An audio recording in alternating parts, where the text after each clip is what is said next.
안녕하세요. 시장의 마법사입니다. 백산이 최근에 이제 주가가 급락을 했는데요.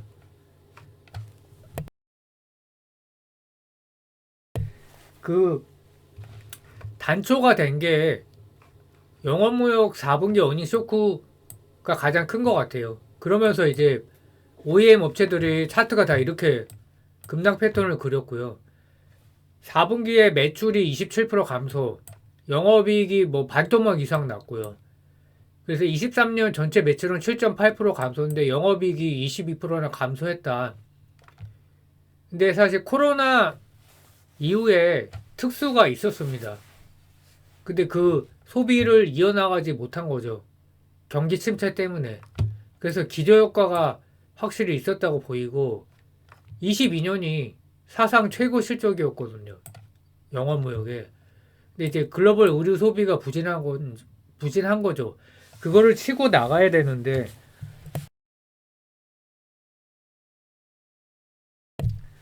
그러기에는 고금리의 여파가 너무 컸다. 그래서 뭐 4Q가 어닝 쇼크인데 갑자기 1Q의 실적이 좋아지기는 어렵다.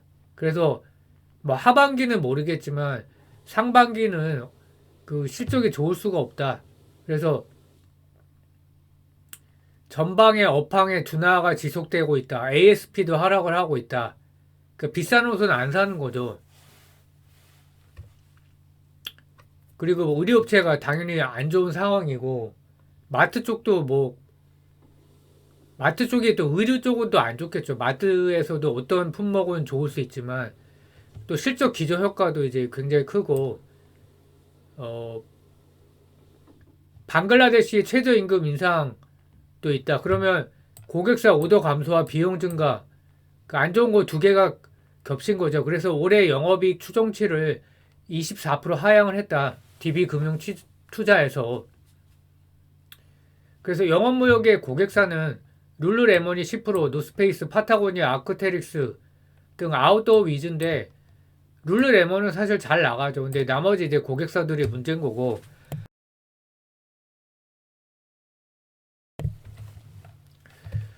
근데 한세실업 같은 경우에는 실적이 사실 좋게 나왔는데도 주가가 이렇게 급락을 했죠.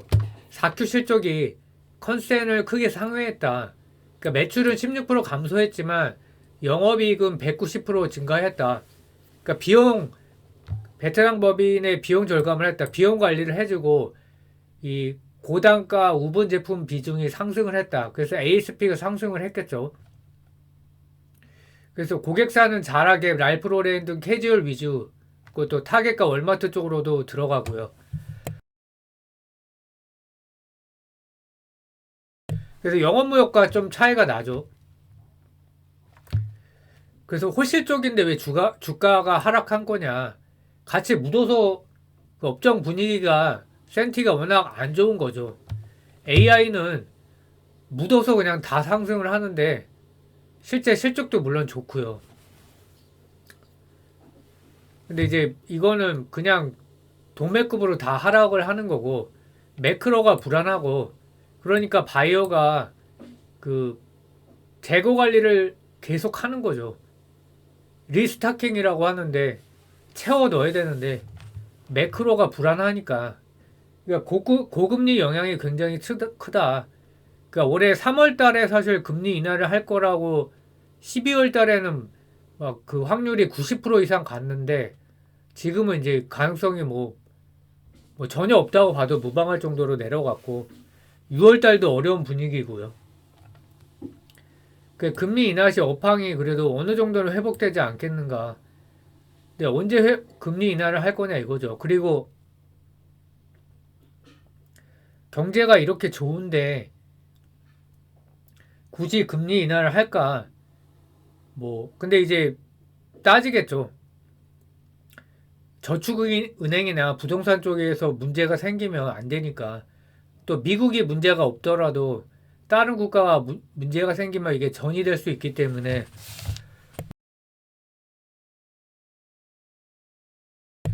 그래서 금리의 수준도 중요하지만 고금리의 지속 기간도 중요하다. 저는 이제 계속해서 고금리가 오래 지속되기는 어렵다는 쪽으로 아직도 그런 생각을 갖고 있고요. 그래서 OEM사가 주가 급락이 동조화된 게 이게 이제 가장 크다.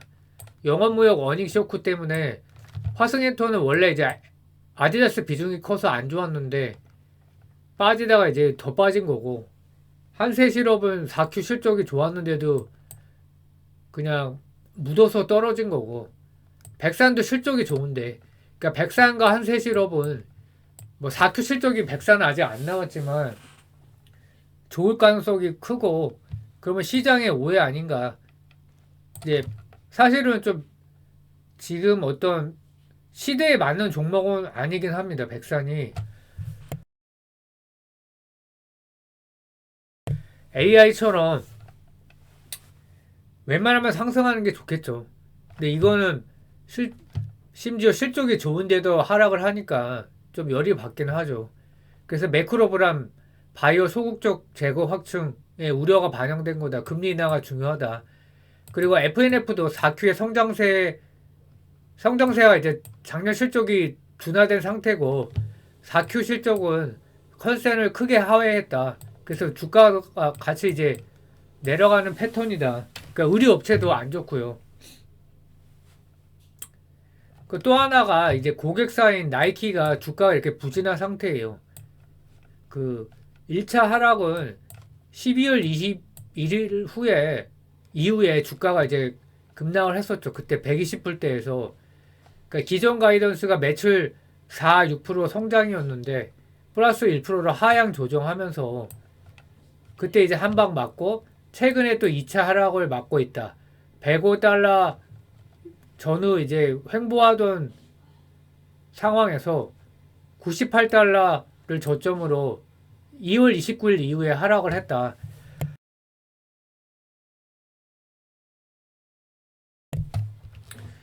이유는 경쟁 심화, 소비 위축, 그러니까 경기 침체에 신발에 쓰는 돈은 좀 줄이겠죠. 나이키 또 신발이 비싸기 때문에 필요한 것만 꼭 사겠죠. 그 제품 혁신이 부족하다. 이 경쟁사 중에 데커스하고 온홀딩스, 뭐 스위스 회사가 있는데 특히 데커스가 약진을 하고 있다. 그래서 올드한 브랜드 그런 이미지가 좀 있는 것 같고, 그래서 인력을 2% 감원을 하고 1,600명, 향후 3년간 2빌리언 절감 계획을 발표했다. 2.6조죠. 그래서 근데 이제 또 파리 올림픽이 여름에 있기 때문에 기대를 해보는 건데,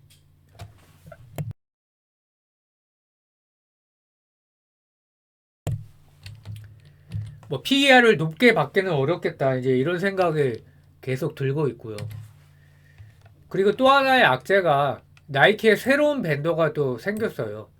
그래서 백산이 점유율을 뺏기는 거 아니냐, 이제 이런 우려가 있겠죠. 근데 주가에 이게 반영된 것 같지는 않은데, 왜냐면 같이 떨어졌기 때문에 얘가 특별히 더 뭐 엄청 떨어진 것 같지도 않고, 근데 뭐 회사에 이제 확인을 해봐야겠지만 당장 이제 올해 실적에 영향이 있거나 그럴 것 같지는 않고요.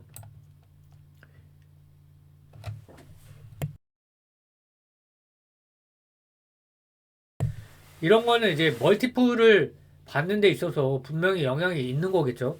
아누이 안리 머티리얼 테크놀로지, 그러니까 이제 퀄리파이드 서플라이어가 됐다. 나이키의 공급자가 됐다.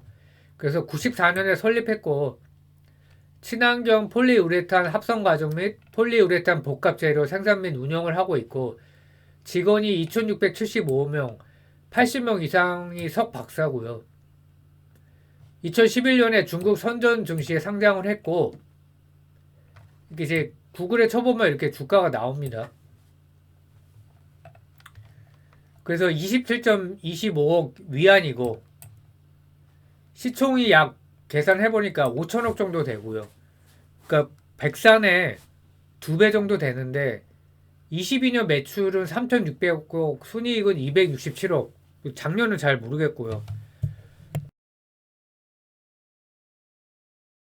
그래서 뭐 선전 증시는 원래 이제 시장 자체가 다르니까 뭐 백산이 상대적 저평가니 뭐 이런 말은 좀 통하지는 않는 것 같고, 그래서 뭐 이런 리스크가 좀 있고요. 저번에 이제 썼던 내용인데 추가 주주 환원 가능성이 있다. 그래서 250만 주 소가 9%를 했고, 근데 이제 배당금 상향 가능성. 그래서 총수를 발행 주식 총수를 2,250만 주에서 2,000만 주로 줄이기 위해 단계적인 그런 자사주 이제 프로그램이라고 하죠. 그 미국 기업은 그렇게 용어가 나오더라고요. 어쨌든 자사주 소각 방안을 검토하고 있다. 그 연간 주당 배당금도 상향한다. 이제 뭐 주총이 이제 얼마 안 남았겠죠. 그래서 지금 주가가 오늘도 또 막 개별 그 종목 같은 경우에는 하락한 종목이 많았는데 이게 어떤 업종 센티가 안 좋고 그 주주 환원을 했지만 기본적으로 이제 성장하는 섹터는 아니잖아요. 그래서 물론 올해 실적 전망은 좋습니다. 그래서 실적이 찍히면 주가가 올라가겠죠. 그 내년 말까지 보면 좋은데 AI처럼 이렇게 팍팍 가는 건 아니어서 사실 그런 점에서는 아쉽기는 하죠. 그러나 장기 보유했을 때 확실히 벌 수 있는 종목이다 그렇게 생각을 하고 있고, 특히 어제 오늘 주가로는 거의 뭐 한 20, 30% 이상은 무조건 먹지 않을까 이제 저는 그렇게 보고 있습니다. 예, 감사합니다.